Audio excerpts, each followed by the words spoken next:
Friends, welcome to my notes. Today we will try to understand what money is. Paper notes, coins and bank statements are most common forms of money we use in our day-to-day life. One form or another, it is used almost in every aspect of our lives. You want to buy some food, you need money. You have to study, you need money to buy books. You need to sleep, you need money to have some housing. You need to go somewhere, you need money. Food, healthcare, transportation, housing, education, and for so many other aspects of our life is fueled by money directly or indirectly. Notes, coins, or bank statements, these forms of money by themselves does not hold as much value as they represent. Like an $100 banknote is just a piece of paper, specially printed following some specific design requirements to represent as $100 worth of note. Anybody could have done it, right? But would that make any $100 printed note as much valuable as it is now? Not actually. This is a trust system.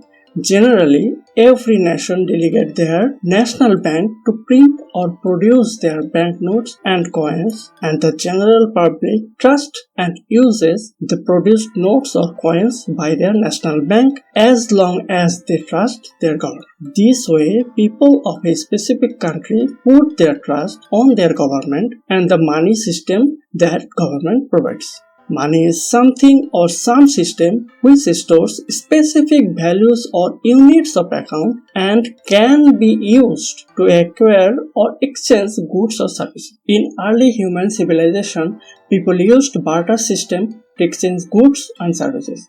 It is a direct form of exchanging system for goods and services.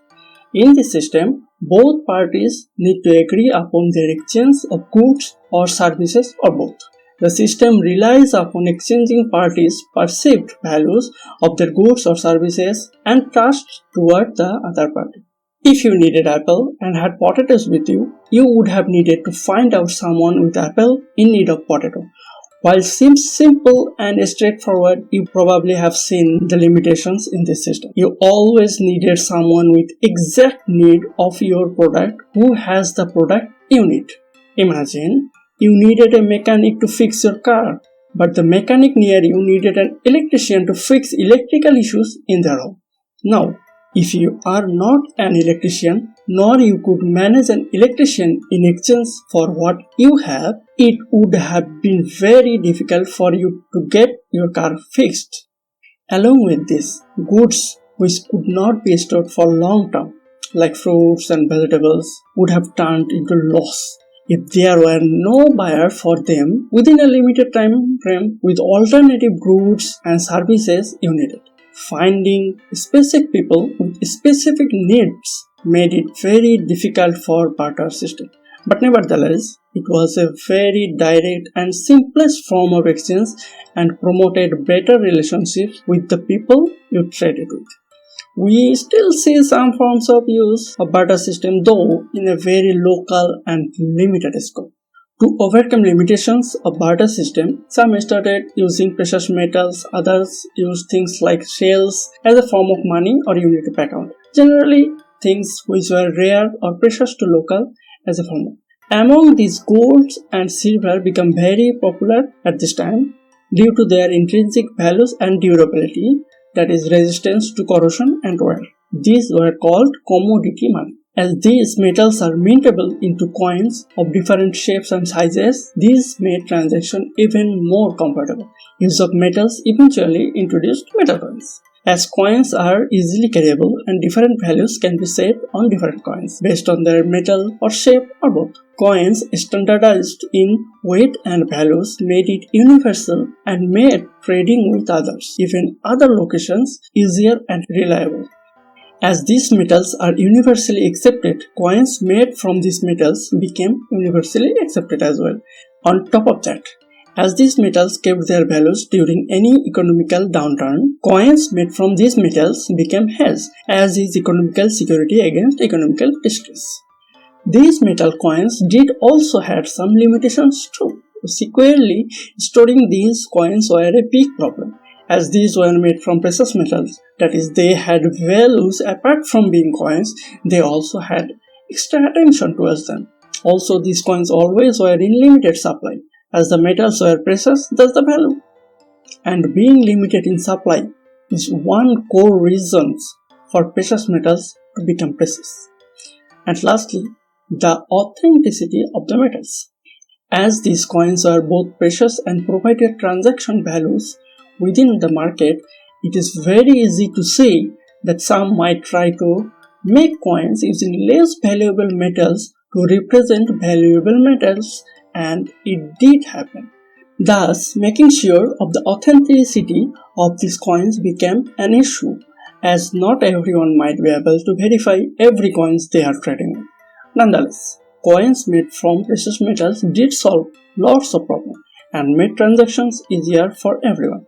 And even today, we see some form of coins, albeit not made from precious metals as it used to be. Paper money was first introduced in China. The paper was a signed contract which was backed by valuable metals like gold and silver. Introduction of paper made uses of money more widespread, as paper is more flexible for long-term carrying. As it was initially backed by precious metal, it was widely accepted as a means of transactions. While it is convenient to transact with paper money, the money itself is not made out of very durable paper. Thus, wearing of paper monies was a very common occurrence. Paper money introduced loss or theft of money in greater level, as it was easier to carry a large sum of money altogether, and any loss could have incurred a great loss to the bearer. Also, to prevent duplication of paper money and to keep people's trust for the money, government needed to design and produce paper money in very secure and expensive way. And regular issues like hygiene issues was very much tied with paper money. Nonetheless, paper money is an important form of transaction in our modern lives. Despite its limitation, it is one of the most favored form of transaction to date. Fiat money is what we use currently. It is maintained by government and not by any commodity valuables like gold or silver. It is entirely dependent on people's trust on government and the money. The fiat money has value because government maintains it and people have faith in its worth. Unlike commodity-backed money, fiat money is not tied to precious metals or anything else. It is entirely controlled by government, and government can and do produce and adjust the value of it to represent any economical conditions in a country. And any unfair production of this money does increase economical downturn in a country like inflation. While fiat money has become backbone of our modern society, its value is so tied to trust of our government and so tied to proper monetary management by the government that any form of anomaly does change monetary value of the money and greatly affect our day-to-day life. With widespread digitization of almost every aspect of our lives, introduction of digital money was no surprise. Almost all digital money is backed by fiat money, thus controlled by fiat money regulations. In early days, it was to make bank transfers easier. Then came e-cashes, which was just a form of digital banking to manage fiat money. In recent days, entirely independent form of digital monies are introduced, which are generally named cryptocurrencies. As digital money makes management of money far more easier, it is adopted very quickly by general public. And as most of the digital monies are just a digital representation of fiat money, it became easier to put trust on them. It has also made to securely manage money for people with lower accessibility to systems like banks. While digital money seems next good step, it also introduced issues like regulatory issue, easier money laundering, trust upon the platform, etc. etc. And one big concern of security.